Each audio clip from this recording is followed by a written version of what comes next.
নমস্কাৰ বন্ধু বান্ধৱীসকল অসমৰ ল'ৰা ছোৱালীৰ বাবে কেইটামান ইম্পৰ্টেণ্ট নিউজ লৈ মই আপোনালোকৰ মাজত উপস্থিত হৈছোঁ আৰু যদি ভিডিঅ'টো ভাল লাগে তেতিয়াহ'লে চেনেলটো লাইক শ্বেয়াৰ আৰু ছাবস্ক্ৰাইব কৰি দিব এনেকুৱা ভিডিঅ' পাই থকাৰ বাবে এতিয়া পলম নকৰাকৈ ভিডিঅ'টো ষ্টাৰ্ট কৰোঁ এই ভিডিঅ'ত আমি আলোচনা কৰিম অসমৰ কেইটামান গুৰুত্বপূৰ্ণ খবৰ লগতে আমি আলোচনা কৰিম NSM অসমত যি 265টা নতুন পোষ্ট মুকলি হৈছে তাৰে ওপৰত লগতে আমি আলোচনা কৰিম ভাৰতবৰ্ষৰ আপোনাৰ 84% লোকৰ চাকৰি যাব ইয়াত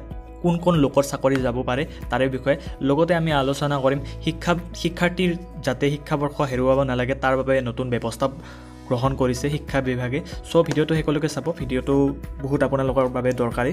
সো এতিয়া পলম নকৰাকৈ ভিডিঅ'টো ষ্টাৰ্ট কৰোঁ আজি আমাৰ ভিডিঅ'টোৰ প্ৰথম আপডেটটো হৈছে অসমত কোভিড-19 ৰোগীৰ সংখ্যা দুজনলৈ বৃদ্ধি হৈছে তাৰে এজন হৈছে আপোনাৰ গোৱালপাৰাৰ আৰু আনজন হৈছে আপোনাৰ কোকৰাঝাৰৰ আৰু এতিয়ালৈকে আপোনাৰ টোটেল পজিটিভ কেছ হৈছে 44 জন আৰু ডিসচাৰ্জ হৈছে আপোনাৰ 32 জন মৃত্যু হৈছে এজনৰ লগতে এতিয়ালৈকে আপোনাৰ এক্টিভ কেছ চলি আছে 11 জনলৈ ইটো আছিল প্ৰথম আপডেটটো দ্বিতীয় আপডেটটো হৈছে আমেৰিকাই নোৱাৰা কাম ইজৰাইলে কৰি দেখুৱালে ইজৰাইলত প্ৰস্তুত হ'ল কৰোনা ভাইৰাছৰ ভ্যাকচিন আৰু এই ভ্যাকচিনটো গোপনে বনাই আছিল ইজৰাইলে আৰু এই কথা জানিব দিছে টুইট যোগে ইজৰাইল চৰকাৰৰ ফালৰ পৰা আৰু অতি কম দিনৰ ভিতৰতে এই ভ্যাকচিনটো সকলোৱে পাব মানে সকলো দেশতে এই ভ্যাকচিনটো দিয়া হ'ব সো এটো এটা ভাল খবৰ আছিল আমাৰ বাবে এতিয়া তৃতীয় আপডেটটো হৈছে আপোনালোকৰ যিসকলে প্ৰাইভেট জব কৰি আছে হিয়তৰ বাবে আছে এটা বেয়া খবৰ কিয়নো এটা সমীক্ষাৰ পৰা গম পোৱা গৈছে যে ভাৰতত 86% লোকে চাকৰি হেৰুৱাব লাগিব যিসকলে প্ৰাইভেট জব কৰি আছে গভৰ্ণমেণ্ট জব কৰা বিলাকৰ কথা কোৱা নাই যিসকলে প্ৰাইভেট জব কৰি আছে সো হেতু এটা বেয়া খবৰ আছিল আপোনাৰ 4 নম্বৰ আপডেটটো হৈছে এই খবৰটো হৈছে সেইসকলৰ বাবে যিসকল শিক্ষাৰ্থী পঢ়ি আছে এতিয়া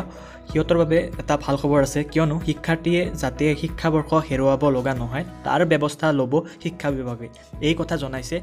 মুখ্যমন্ত্ৰী সৰ্বানন্দ সোণোৱালে NSM নেশ্যনেল হেল্থ মিছন অসমৰ ফালৰ পৰা এটা নতুন এডভাৰটাইজমেন্ট আহিছে ভালে কেইটামান পদ মুকলি হৈছে আপোনাৰ আৰু এই এডভাৰটাইজমেন্টটো আহিছে আপোনাৰ 5 তাৰিখে সো ইয়াত তিনিটা লেভেলত আছে আপোনাৰ এটা আছে ষ্টেট লেভেল পজিশন এটা আছে আপোনাৰ ডিস্ট্ৰিক্ট লেভেল পজিশন আৰু এটা আছে আপোনাৰ block level position state level পজিশনত আপোনাৰ 19টা পদ আছে আৰু আপোনাৰ ডিস্ট্ৰিক্ট লেভেল পজিশনত আছে আপোনাৰ মানে 200টা মান পোষ্ট আছে আৰু আপোনাৰ ব্লক লেভেল পজিশনত আছে আপোনাৰ 32টা মান পোষ্ট আৰু ইয়াৰ বাবে আপোনালোকৰ নিউজ পেপাৰতে দিছে এই এডটো ৱেবছাইটত দিয়া নাই আপোনালোকে ৱেবছাইট এটা ভিজিট কৰিব লাগিব ইয়াৰ বিষয়ে সবিশেষ জানিবলৈ হেতু ৱেবছাইটটো হৈছে আপোনাৰ nsm.assam.gov.in ইয়াত গৈ আপোনালোকে হেতু অনলাইন আবেদন কৰিব লাগিব ইয়াৰ বাবে আপোনাৰ অফলাইন আবেদন নহয় আৰু ইয়াৰ বাবে আপোনালোক এতিয়ালৈকে কোনো ধৰণৰ কোৱালিফিকেশন মানে এই নিউজ পেপাৰখনত জনা নাই আৰু স্যালাৰিটো জনাইছে আপোনালোকৰ এই পোষ্ট বিলাকৰ আৰু চাওক ইয়াত 93টা পোষ্ট আছে তেনেকুৱা আপোনাৰ পোষ্ট বিলাক আছে চাই লব আপোনালোকৰ যিটোৰ লগত কোৱালিফিকেশন মিলে সেইটো পোষ্টত এপ্লাই কৰিলে হ'ল আপোনালোকক এটা তলত ৱেবছাইট দিন সেই ৱেবছাইটটোত গৈ আপোনালোকে নিজে চাব লাগিব আপোনালোকে কোনটোত আবেদন কৰিব পাৰিব সো এইখিনি আছিল NSM ৰ ফালৰ পৰা যিকেইটা পোষ্ট মুকলি হৈছিল তাৰে ওপৰত নিউজ পেপাৰখন ভালকৈ কোৱালিফিকেশনটো জনোৱা নাই বাবে আপোনালোকক জনাব পৰা নাই